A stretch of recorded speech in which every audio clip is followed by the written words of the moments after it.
이번 주 한미 그리고 한중 정상회담이 잇따라 열리면서 북핵 문제가 중대한 분수령을 맞게 됐습니다. 오늘 일본에 도착한 트럼프 미국 대통령 역시 북핵이 아시아 순방의 핵심 의제가 될 것임을 시사했습니다.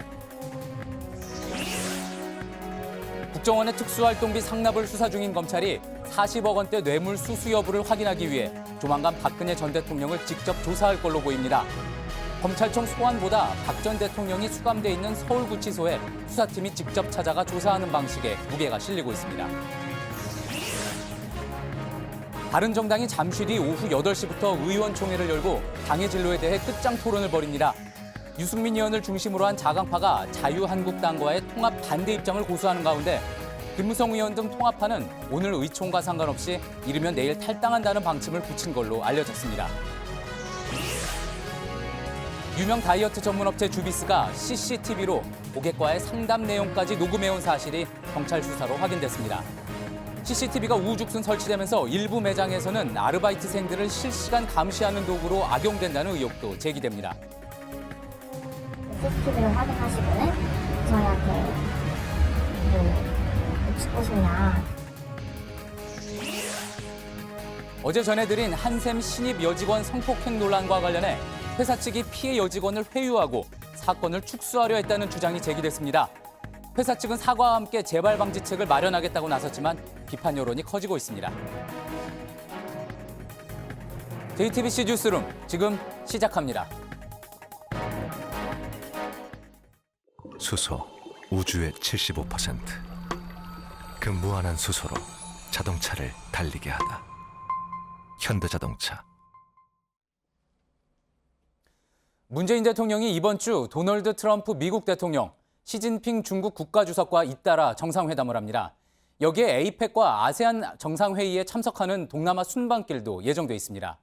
한 주간 한반도를 둘러싼 외교전이 숨가쁘게 펼쳐지는 셈입니다. 네, 이번 결과에 따라 북핵 문제의 방향이 달라질 것이라는 전망이 나옵니다. 청와대도 이 행사들을 기점으로 우리 외교의 큰 흐름이 가닥 잡힐 것으로 보고 있습니다. 방한에 앞서 일본을 방문한 트럼프 대통령은 북한 이슈가 이번 아시아 순방의 중요한 부분이 될 거라고 다시 한번 강조했습니다. 먼저 도쿄 윤서령 특파원을 연결해 보겠습니다. 윤서령 특파원, 일본이 오늘 트럼프 맞이로 떠들썩했다는 소식 계속 들어오고 있는데 일정에 따르면 두 정상이 저녁 식사 지금 함께하고 있는 중이죠?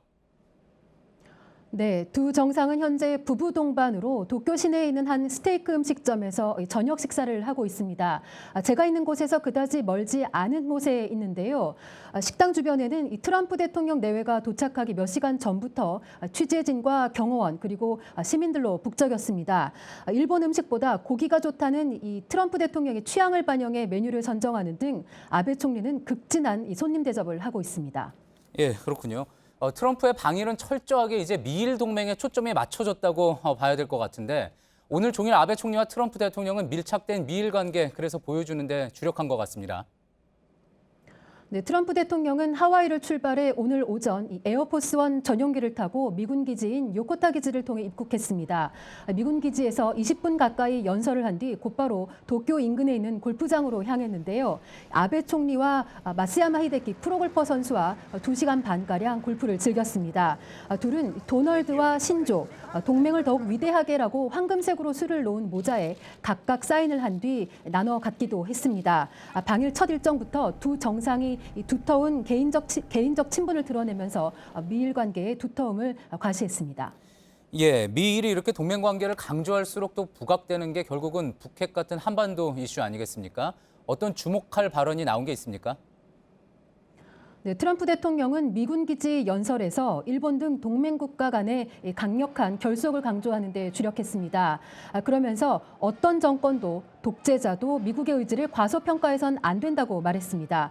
북한의 김정인 위원장을 염두에 둔 발언이라는 해석이 나왔습니다. 뒤이어서 일본으로 향하는 전용기 안에서는 북한을 테러 지원국으로 재지정하는 방안과 관련해서 곧 결정하겠다라는 말도 했습니다. 북한 주민에 대해 그들은 위대한 사람이고 세계가 알고 이해하는 것보다 더 따뜻하다라는 말도 했습니다. 북한 정권과 주민을 분리해서 대응하겠다는 메시지로도 읽혔습니다. 예, 그리고 또 주목이 되는 게 통상압력 부분 아니겠습니까? 트럼프 대통령이 아시아 순방 의제의 상당 부분이 무역이 될 거라고도 이야기를 했었죠. 네, 이 발언 역시 전용기 안에서 나온 발언인데요. 트럼프 대통령은 요코타 기지 연설에서도 공정한 무역 관계를 언급했습니다. 한미 FTA 등 동맹국들 간의 경제 현안에서도 상당한 압박을 예고할 것으로 풀이가 됩니다. 의제와 관련해서 요미우리 신문은 두 정상이 유사시에 한국에 거주하고 있는 일본인에 대한 피난 대책을 논의하는 방향으로 조율 중이라고도 보도했습니다. 미일 정상회담은 내일 오후 예정돼 있습니다. 예, 지금까지 도쿄에서 윤서령 특파원이었습니다. 7일에는 한미 정상회담이 열리고 또 에이펙 정상회의가 열리는 10일에서 11일 사이에는 한중 정상회담이 예정되어 있습니다. 우리 정부는 미국과 굳건한 한미동맹을 유지하면서도 중국에는 북핵 문제에 대한 협력을 이끌어내겠다는 계획입니다. 미국과 중국 사이에서의 이른바 균형 외교가 시험대에 올랐습니다. 유선희 기자입니다. 청와대는 트럼프 미국 대통령의 방한을 앞두고 대국민 메시지를 냈습니다. 트럼프 대통령을 국빈으로 예우하여 따뜻하게 맞음으로써 한미 관계를 포괄적 동맹을 넘어 위대한 동맹으로 가는 한미 동맹을 굳건히 다져 북핵 문제 공조에 더 박차를 가하겠다는 의지로 해석됩니다. 청와대 측은 문재인 대통령이 지난 9월 유엔 총회 한미일 정상회동에서 미국은 우리의 동맹이지만 일본은 동맹이 아니라고 말했다는 사실도 공개하며 한미 동맹의 중요성을 역설하기도 했습니다. 문 대통령이 중국과 균형 외교를 언급한 걸 두고 일각에서 미국과 거리두기를 하려는 게 아니냐는 지적이 나오자 적극 해명에 나섰습니다. 청와대 핵심 관계자는 문 대통령이 밝힌 중국 균형 외교는 북핵 문제 해결 과정에서 중국의 역할을 강조한 것일 뿐 과거 노무현 정부의 동북아 균형 자론과 다르다고 밝혔습니다. 실제 청와대는 중국을 통해 북한의 평창올림픽 참석을 요청하는 등 중국이 북한에 대한 지렛대 역할을 해주길 기대하고 있습니다. JTBC 유선입니다. 국정원 특수활동비 상납 사건을 수사 중인 검찰이 조만간 박근혜 전 대통령을 직접 조사할 방침입니다. 구속된 문고리 3인방 비서관들이 일부 용처를 자백했지만 상납된 40억 원의 행방을 낱낱이 밝히려면 박 전 대통령 본인의 입을 열어야 하기 때문입니다. 박민규 기자입니다. 검찰은 이미 구속된 이재만, 안봉근, 정호성 전 비서관을 주말 내내 불러 조사했습니다. 이들은 자신들이 받은 이른바 떡값 등 일부 용처를 말하긴 했지만 국정원 상납금이 전체적으로 어디에 쓰였는지 모른다는 입장입니다. 특히 돈의 사용은 박 전 대통령이 직접 결정했다고 진술한 것으로 파악됩니다. 때문에 국정원이 상납한 40억 원대 특수활동비의 용처를 확인하기 위해선 결국 박 전 대통령 조사가 필요합니다. 검찰은 상납을 지시한 것으로 의심받는 남재준, 이병기, 이병호 전 국정원장들을 불러 조사한 뒤 박 전 대통령을 직접 조사할 방침입니다. 특히 박 전 대통령에 대한 조사는 서울 서초동 검찰청에 직접 불러 조사하는 방안보다 구치소 방문 조사에 무게가 실리고 있습니다. 박 전 대통령이 검찰로 출석할 경우 경호와 청사 경비 문제 등 여러 변수를 검토해야 하기 때문입니다. 박 전 대통령은 최근 구속이 연장된 이후 법원의 재판도 거부하는 상황이어서 검찰 소환에 불응할 가능성도 큽니다. 검찰이 박 전 대통령 직접 조사의 묘수를 찾아낼지 주목됩니다. JTBC 박민규입니다. 검찰은 박근혜 전 대통령과 이른바 경제 공동체라고 했던 최순실 씨 쪽으로도 이 국정원 상납금이 흘러갔는지 조사하고 있습니다. 검찰이 오늘 둘 사이에 연결고리 역할을 했던 이영선 전 행정관을 소환했지만 이 행정관은 응하지 않았습니다. 정원석 기자입니다. 지난해 국정농단 사건 수사는 최순실 씨의 돈을 박근혜 전 대통령의 한 주머니처럼 함께 사용했다는 이른바 경제 공동체 의혹에 초점이 맞춰져 있었습니다. 하지만 박 전 대통령이 국정원에서 수십억 원의 현금을 상납받은 정황이 드러나면서 이번엔 반대로 박 전 대통령으로부터 최 씨에게 돈이 흘러갔을 수 있다는 관측도 검찰에서 나오고 있습니다. 실제로 검찰은 박 전 대통령과 최 씨의 연결고리 역할을 했던 인물에 주목하고 있습니다. 대표적인 게 이영선 전 청와대 행정관입니다. 앞서 검찰과 특검 수사에서 비선진료 등과 관련된 인물들을 차로 실어 나르거나 청와대 문건을 배달하는 역할을 한 것으로 드러났습니다. 특히 검찰이 주목하는 건 이 전 행정관이 최 씨의 운전기사에게 은밀히 전달한 서류 봉투들입니다. 당시 봉투의 서류 외에 현금이 있었을 가능성 등을 확인할 필요가 있는 겁니다. 하지만 이 씨는 오늘 검찰 소환에 불응했습니다. 또 장시호 씨에 대한 검찰의 조사도 불가피해 보입니다. 장 씨는 특검 수사 당시 박 전 대통령의 서울 삼성동 자택 2층에 금고가 있고 여기에 현금이 있다는 얘기를 이모인 최순실 씨로부터 들은 적이 있다고 말한 바 있습니다. JTBC 정원석입니다.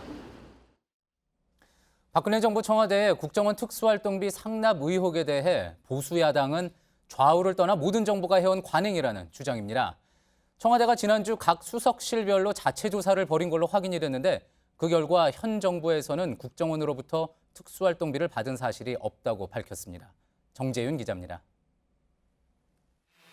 청와대가 최근 각 수석실별로 국정원으로부터 받은 특수활동비가 있는지 전수조사에 나섰던 사실이 확인됐습니다.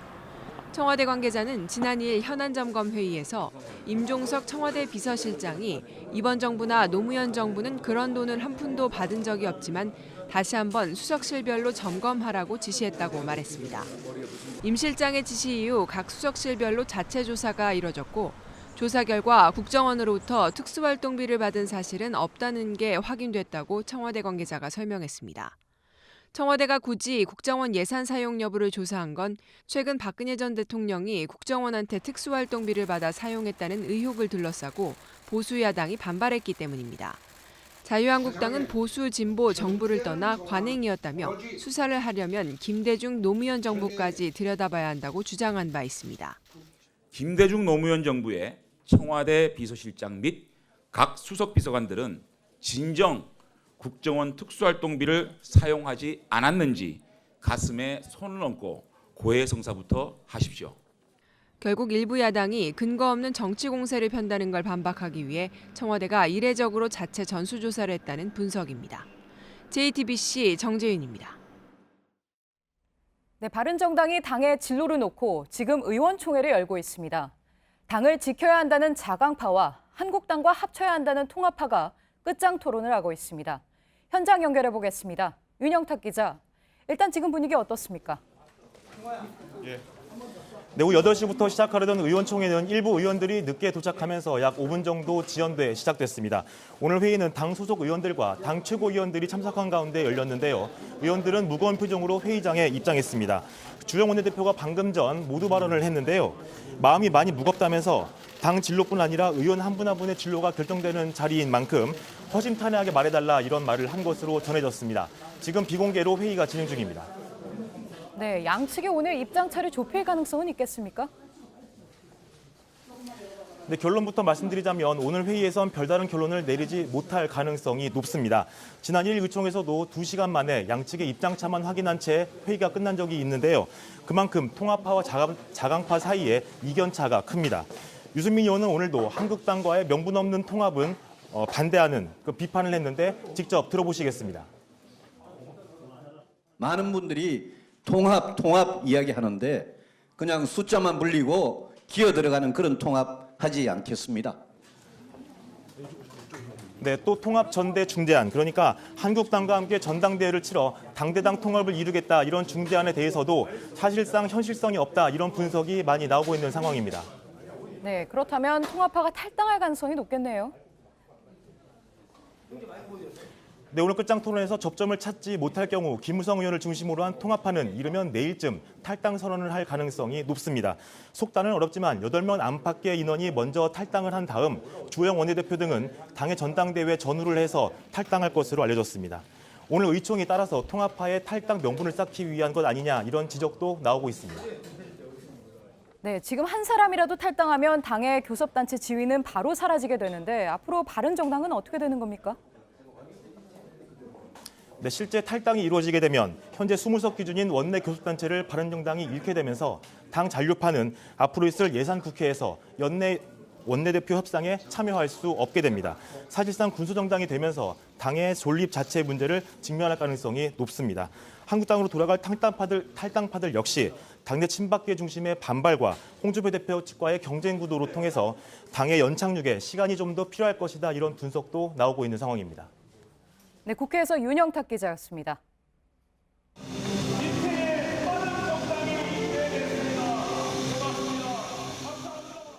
옛 새누리당의 비박계 의원들이 바른정당을 창당한 게 지난 1월입니다.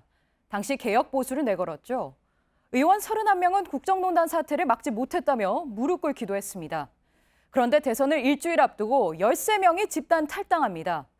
일단 유승민 후보는 대선을 완주합니다. 하지만 그 이후 이해운 대표의 금품 수수 의혹과 사퇴, 또 좀처럼 오르지 않는 지지율, 당은 자강파와 통합파로 갈라졌습니다. 그제 자유한국당이 박 전 대통령을 출당시키면서 김무성 의원이 이끄는 통합파의 탈당도 눈앞에 다가왔습니다. 이윤석 기자입니다. 김무성 의원은 지난해 말 박근혜 전 대통령과 친박 세력 때문에 보수 정치가 위기에 빠졌다며 자유한국당을 탈당했습니다.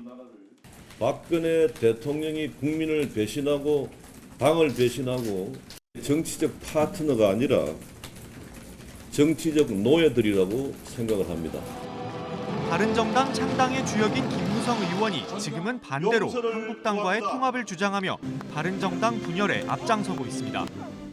김 의원 측은 문재인 정부 견제를 위해 보수가 통합해야 한다고 주장하고 있습니다. 하지만 약 1년 전과 비교해 한국당이 크게 달라진 게 없어 명분이 약하다는 비판이 나옵니다. 전직 대통령의 어떤 출당, 제명 이런 거를 무슨 대단한 이렇게 혁신인 양 이렇게 생각하는 거는 저는 그게 무슨 혁신이냐. 한국당은 최순실 국정농단 사태나 블랙리스트 사건 같은 박근혜 정부의 잘못에 대해 사실상 공식 사과한 적도 없습니다.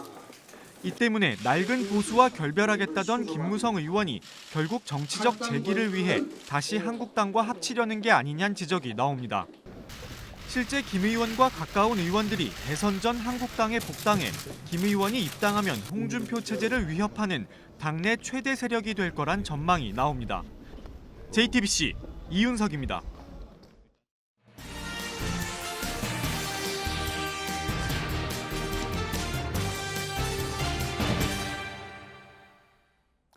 한 유명 다이어트 전문 업체가 고객과의 상담 내용을 CCTV로 촬영했는데 여기 마이크를 달아 개인적인 내용까지 녹음해온 걸로 드러나 논란입니다. 범죄 예방이나 분쟁 해결에 유용하지만 어느 순간 우리 사생활을 아슬아슬하게 넘나들고 있는 이 CCTV 문제. 먼저 최하은 기자가 전해드립니다. 전국 25개 지점을 두고 있는 다이어트 전문 업체 주비스입니다. 고객에 대한 체질 분석과 상담을 통해 맞춤형 프로그램을 제공한다고 광고합니다. 몸무게나 어떤 이런 거 수치에 대해서도 정확하게 상담을 하고 생활 패턴이나 평소에 다이어트 과거 했던 경험들 왜 하고 싶은지. 지난해 공사를 마친 주비스의 한 매장 상담실 사진입니다. CCTV 본체 옆에 네모난 녹음 장치가 붙어 있습니다. CCTV를 사용해 공개되지 않은 대화를 녹음하는 것은 불법입니다. 당시 시공 과정에서 인테리어 업체가 불법이라는 메시지를 보내자 주비스 측은 다른 상담실에도 해당 기능이 들어있다고 말합니다. 결국 업체는 해당 매장에 마이크가 추가된 CCTV를 설치했습니다. 나중에 이건 고객들이 환불을 요청했을 때 그런 자료들을 다 찾아서 이제 백업해서 응대할 수 있는 자료가 필요하기 때문에 꼭 녹음이 돼야 된다고 하셨고, 이 회사 고객 대응 지침서에도 고객이 고성을 지르며 항의할 경우 CCTV가 있는 상담실로 안내한다는 조항이 있습니다. 경찰은 압수물을 분석한 결과 불법 녹음 혐의가 있다고 판단해 대표 조 씨를 검찰의 기소 의견으로 송치했습니다. 주비스 측은 CCTV 촬영과 녹음이 별도로 이뤄졌고 고객들에게 계약서를 통해 녹음 사실을 알렸기 때문에 법적으로 문제가 없다는 입장입니다. JTBC 최하은입니다.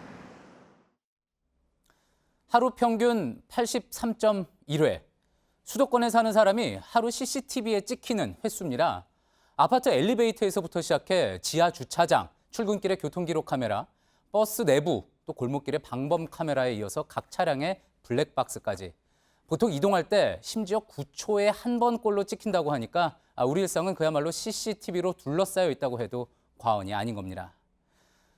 범죄나 화재 예방에 효자 노릇을 하고 있지만 동시에 사생활이나 초상권을 침해한다는 우려도 그래서 점점 심각해지고 있습니다. 현행법상 CCTV는 꼭 눈에 띄는 곳에 달아야 되고 또 어떤 목적으로 어느 범위까지 또 언제부터 언제까지 찍는다는 거를 이렇게 안내문으로 명확히 밝혀야 하지만 제대로 지켜지는 곳은 거의 없습니다. 최근에는 직원들 근태를 확인한다는 명분으로 근무 장소에 CCTV를 설치한 곳도 많습니다. 이럴 때 법적으로는 반드시 노사 합의를 거쳐야 하는데 아쉬운 얘기하기 힘든 직원들 입장에서는 그야말로 속수무책입니다. 그 실태를 이선화 기자가 짚어봤습니다. 유명 커피 체인점에서 아르바이트를 시작한 황모 씨는 3주 만에 일을 그만뒀습니다. 점장이 매장 안에 설치된 CCTV로 자신을 감시하는 듯한 느낌을 받았기 때문입니다. 오전 7시 30분이 오픈이었는데 제가 5분이나 8분 정도 일찍 가서 앞머리 고데기를 한 상황을 다 알고 계셔가지고 저한테 이렇게 퇴근하고 나서 카톡으로 업무 시간에도 황 씨의 행동을 지켜보다가 마음에 들지 않으면 곧바로 전화를 걸어 지적을 했다고도 주장합니다. 매장 전화를 오셔가지고 너는 왜 가만히 서 있냐, 너는 테이블을 닦았냐, 너는 유리창은 안 닦냐, CCTV를 확인하시고는 저희한테 뭐 죽고 싶냐, 너는 일 똑바로 안 하냐. 점장은 매장 관리를 위해 CCTV를 통해 직원들을 볼 수밖에 없다고 말합니다. 네, CCTV를 보셨어요? 그렇게 애가 뭘 하는지? 봤어요. 네, 봤습니다. 네, 보고 그러면 저도 애한테 확인을 해야 되니까 봤습니다. 또 다른 커피 체인점에서 일했던 광모 씨도 한 달여간 비슷한 일을 겪다가 결국 일을 그만뒀습니다. 손님한테 뭐 깔 때는 왜 안 꽂아줬어? 여기 청소했어 안 했어? 이러면서 저희를 혼낼 때 5번 혼내면 3번은 CCTV로 보고 있다. 여기 사각지대가 있다고 생각하냐. 한 설문조사에 따르면 아르바이트생 10명 중 7명은 감시를 당한다고 느꼈던 적이 있는 것으로 조사됐습니다. CCTV를 통해서 감시를 받는 것 같다는 응답이 가장 많았습니다. 앞서 국가인권위원회는 안전상의 이유로 설치한 CCTV를 직원 동의 없이 관리 감독에 사용하는 건 인권 침해라는 판단을 내린 바 있습니다. 하지만 CCTV를 설치한 일부 매장에선 여전히 이를 무시하고 있습니다. JTBC 이선아입니다. 인테리어 가구업체 한샘의 직장 성폭행 논란이 일파만파 커지고 있습니다. 이번엔 한샘 측이 피해 여직원을 회유하고 사건을 은폐하려 했다는 의혹이 제기됐습니다. 강희영 기자입니다. 한샘 신임 여직원 A씨는 변호사를 통해 회사 측이 자신을 회유했다고 주장했습니다. 자필로 이런 식으로 진술서를 썼을 경우 뭐 너한테 어떤 불이익이 가고 또는 어떤 이득이 가고 이런 거에 대해 가지고 이제 이야기한 부분들이 있습니다. 회사 측이 가해자로 지목된 남자 직원을 두둔하며 사건을 축소하려 했다는 겁니다. 피해자 교육받을 때부터 가해자가 계속 네 이야기하면서 좋아하고 있었다. 한샘 측은 회유 의혹과 관련해 잘못을 인정하고 사실관계를 알아보고 있다고 밝혔습니다. 이번 사건의 파장이 커지면서 최양하 회장도 임직원에게 메일을 보내 진상을 파악하고 엄중한 책임을 묻겠다고 했습니다. 앞서 A씨는 인사교육 담당 직원 B씨로부터 성폭행을 당했다며 B씨를 경찰에 고소했습니다. 당시 경찰로부터 사건을 넘겨받은 검찰은 두 사람이 주고받은 카카오톡 대화 내용으로는 성폭행으로 보기 어렵다며 증거 불충분으로 불기소 처분했습니다. 하지만 최근 A씨가 관련 내용을 온라인에 올리면서 논란이 됐고 가해자 B씨로 추정되는 남성이 이에 반박하는 주장의 글을 올리기도 했습니다. A씨 측은 법률 검토를 한 뒤 B씨에 대해 재고소를 할지 결정할 방침입니다. 이런 가운데 일각에선 한샘 불매운동 조짐 등 비판 여론이 커지고 있습니다. JTBC 강희연입니다. 중증 열성 혈소판 감소 증후군 SFTS로 인한 사망자가 늘고 있습니다. SFTS는 참 진드기에 물리면 발병합니다. 참 진드기가 서울, 그것도 시민들이 많이 가는 공원에 서식하는 게 확인됐습니다. 오한희 기자입니다. 중증열성 혈소판 감소 증후군 SFTS는 논밭이나 산길 등 시골 지역에서 주로 걸리는 것으로 알려져 있습니다. 발열, 구토 등이 유발되고 심각하면 사망할 수도 있습니다. 그런데 SFTS를 불러오는 참진드기가 서울 한복판에도 서식하는 것으로 확인됐습니다. 2014년부터 작년까지 시민들이 많이 찾는 한강공원과 둘레길 등을 조사해봤더니 35개 지점 중 19곳에서 참진드기 7,021마리가 잡혔습니다. 고덕 수변 생태공원, 난지 한강공원, 강서 한강공원 등에서 많이 잡혔습니다. 제가 나와 있는 강서 한강공원은 작년 10월 기준으로 알에서 깨어난 애벌레, 그러니까 유충 단계의 진드기들이 가장 많이 채집된 장소입니다. 이렇게 하얀 천으로 한 번만 플립을 쓸어도 진드기들이 묻어나옵니다. 이번에 채집된 서울 지역 참진드기에서는 SFTS 바이러스 유전자가 확인되지는 않았습니다. 하지만 대량 서식이 확인된 만큼 SFTS 바이러스 유전자를 가진 참진드기가 언제든지 유입될 수 있습니다. SFTS 사망자가 올해 벌써 40명을 넘어선 가운데 서울에서도 참진드기가 발견되면서 시민들의 각별한 주의가 요구되고 있습니다. JTBC 어환입니다. 가짜 휘발유 파는 주유소가 매년 적발되죠. 교통안전공단이 운영하는 자동차 검사소는 이달 들어 가짜 휘발유 판별 서비스를 시작했습니다. 그런데 판별 검사 그뿐입니다. 가짜라고 나와도 신고는 운전자 몫이고 수사로도 이어지지 않고 있습니다. 이수정 기자입니다. 주유구에 호스를 넣어 휘발유를 찍어낸 뒤 용지에 떨어뜨립니다. 교통안전공단과 조폐공사가 개발한 감별지입니다. 가짜 휘발유를 떨어뜨리면 연한 청색 자국이 남습니다. 이 차량에서 뽑은 휘발유도 자국이 나타났습니다.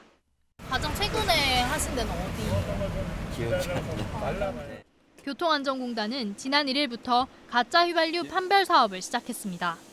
첫날 서울과 대구에서 각각 한 건씩 의심 사례가 나왔습니다. 하지만 운전자에게 신고하라는 안내문 나눠주는 게 전부입니다.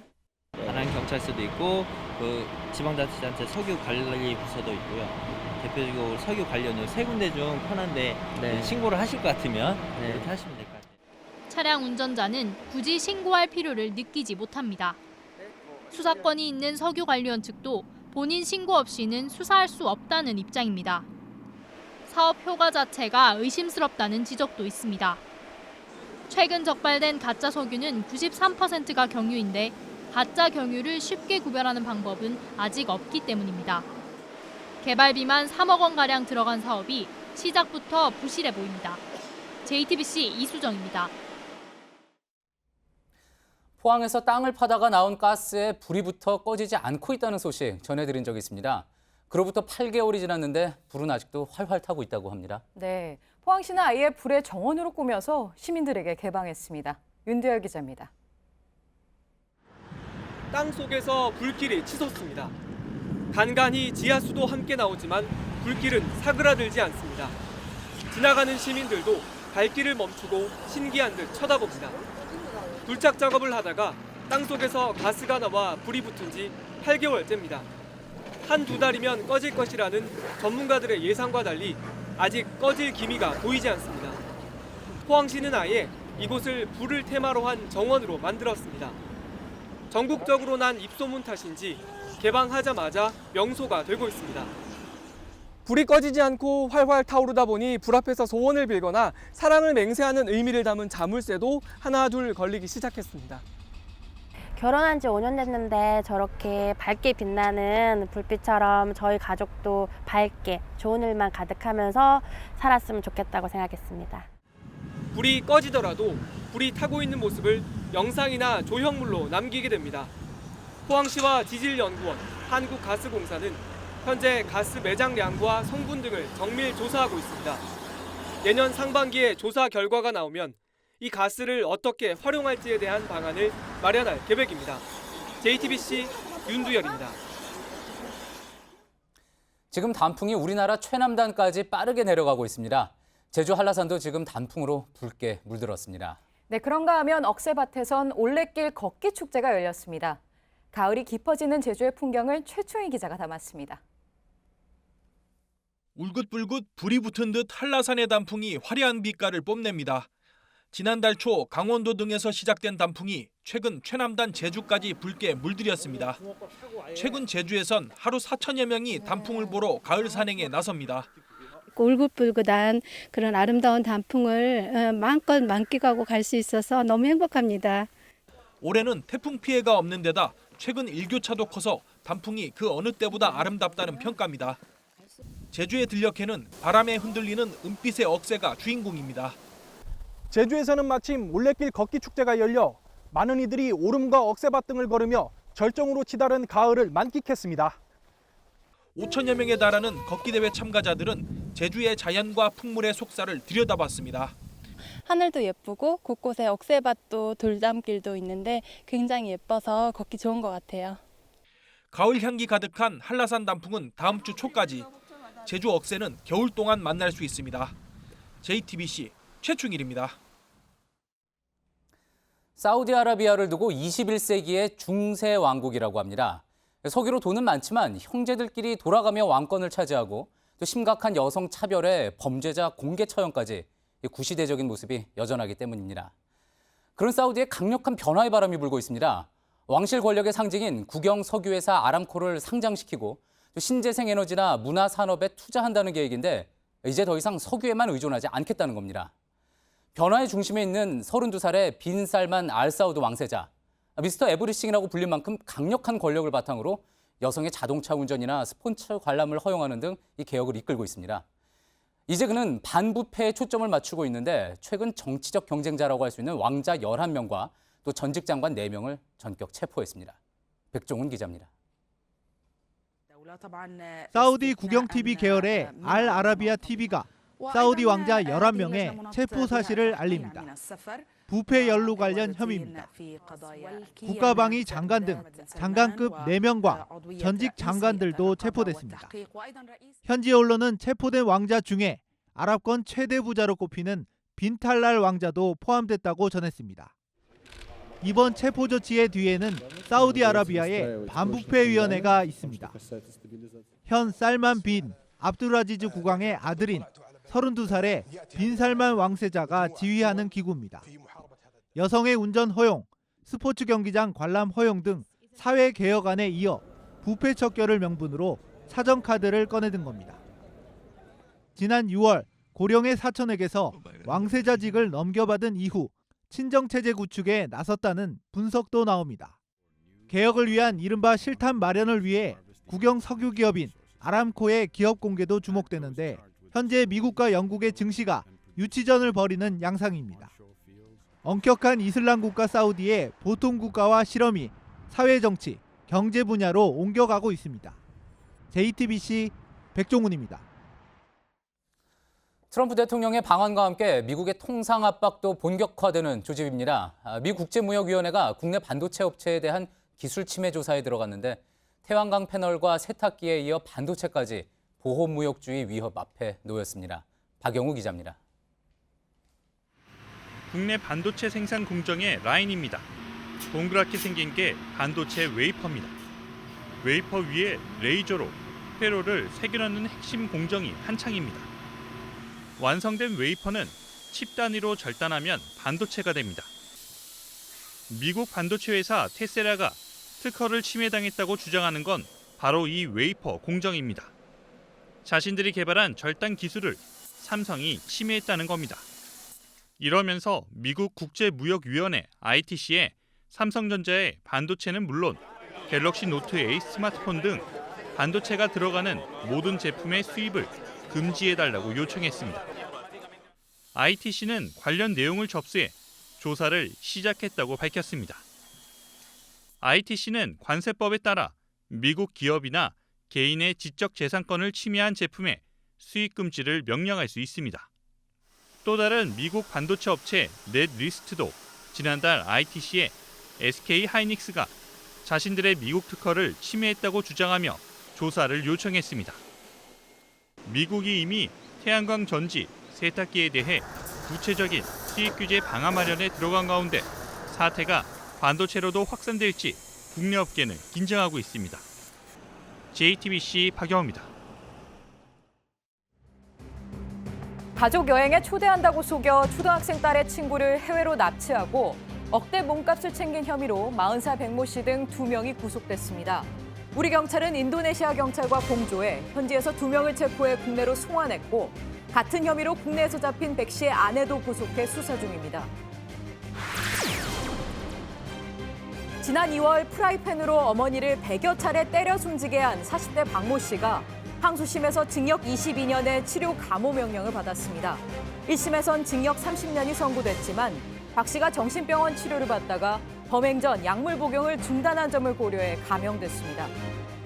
모든 중학교에서 한 학기로 운영 중인 자유학기제가 내년부터 전체 학교의 46%에서 1년 단위의 자유학년제로 확대됩니다. 자유학기제는 시험 부담 없이 토론과 체험학습 위주로 수업하는 것으로 고입대 1학년 교과 내신을 반영하지 않는 방안도 검토되고 있습니다. 금융권에서 돈을 빌린 청년 10명 중 1명은 빚을 제때 갚지 못한 경험이 있는 것으로 나타났습니다. 금융위원회가 청년 1,700명을 조사한 결과 16.3%가 대출을 받았고 이 중 11.1%는 연체한 적이 있다고 답했습니다. 대학생은 평균 593만 원, 대학생이 아닌 경우 1,303만 원을 빌렸습니다. 프로축구는 막바지로 치닫고 있습니다. 전북이 정규리그 우승을 확정지었지만 MVP 경쟁은 진행형입니다. 전북의 이재성과 수원의 조나탄이 치열하게 경쟁하고 있습니다. 강신우 기자입니다. 후반 10분 장윤호의 패스를 받은 이재성이 지체 없이 공을 골대 안으로 집어넣습니다. 이재성의 선제골로 기선제압에 성공한 전북은 후반 30분 울산 이종호에게 동점골을 허용했지만 곧바로 터진 이동국의 만회골로 2대1로 승리했습니다. 시즌 8호 골에 성공하며 자신의 한 시즌 최다골을 경신한 이재성은 올 시즌 전북의 중원지킴이 역할을 톡톡히 해냈습니다.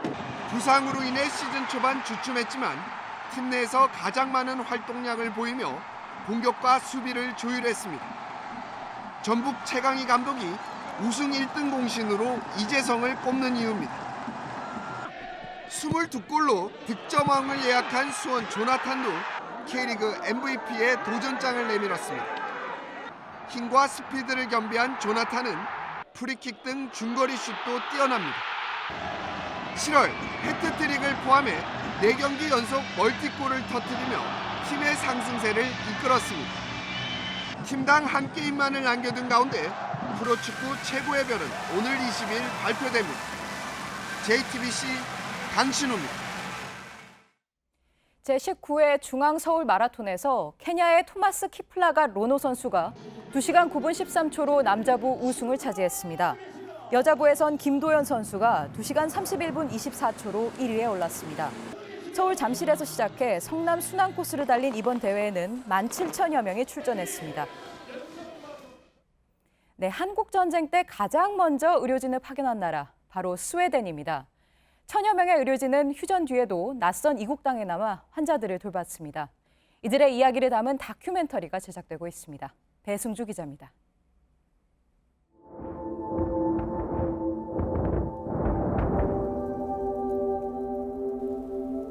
6.25 전쟁이 일어난 직후 스웨덴은 의료진 1,100여 명을 우리나라로 보냈습니다. 이들은 당시 국내에 없었던 선진 의료기기를 갖추고 피난민으로 가득했던 부산에 야전병원을 세웠습니다. Först skulle vi ha 200 patienter, men sen ökade de på. Så att innan första veckan hade gått tror jag vi hade 700. 스웨덴 병원이란 한자식 표기에 따라 서점병원이라 불렀는데 의료진은 아군과 적군, 민간인을 가리지 않았습니다. Det var roligt arbete och ju mer vi hade man stupade på morgonen. 정전 뒤에도 200만 명이 넘는 환자를 돌봤고 1958년에는 서울에 국립의료원을 설립해 국내 의료 체계의 기틀을 다졌습니다. 죽었죠. 어떻게 살겠어요? 16세 이후의 삶은 스웨덴 병원 의료진들이 내게 준 선물이다. 당시 파견된 의료진 중 현재 50여 명만 생존해 있습니다. 국내에도 기억하는 사람들이 많지 않아 스웨덴 군영화재단이 다큐멘터리 제작에 나섰습니다. Can function as an inspiration to other people all over the world to follow this example. Don't hesitate. If people need help, just go there. 잊지 말자란 가지의 이 작품은 이번 주 국내 촬영을 끝내고 마무리 작업에 들어간 뒤 내년에 스웨덴 현지 상영과 부산 국제영화제에도 출품될 예정입니다. JTBC 배승주입니다. 네, 내일은 전국이 대부분 맑겠지만 수도권과 강원 영서는 구름이 가끔 끼겠습니다. 아침 최저 기온은 서울 8도, 대구 4도로 오늘보다 오르겠고 낮 최고 기온도 서울 16도, 부산 19도로 평년 수준을 회복하겠습니다. 예, JTBC 뉴스룸 저희가 준비한 소식은 여기까지입니다. 시청해주신 여러분 고맙습니다.